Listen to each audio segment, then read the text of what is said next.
সড়ক পরিবহন শ্রমিক সমন্বয় পরিষদের উদ্যোগে সাংবাদিক সম্মেলন করেন চট্টগ্রাম প্রেস ক্লাবের এস রহমান হলে। এ সময় লিখিত বক্তব্য পাঠ করেন আহ্বায়ক রবিউল মাওলা।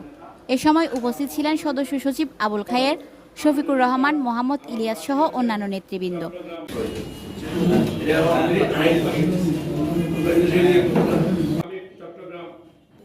এ সময় বক্তারা আরও বলেন, সড়ক পরিবহন সেক্টরে বহিরাগত সন্ত্রাসীদের অপতৎপরতা বন্ধ, সড়কে শৃঙ্খলা প্রতিষ্ঠার লক্ষ্যে প্রশাসন, শ্রমিক সংগঠন, মালিক সংগঠনের ত্রিপাক্ষিক সিদ্ধান্ত অনুযায়ী স্বাধীনভাবে শ্রমিক কল্যাণ সার্ভিস চার্জ আদায়ে সহযোগিতা প্রদান।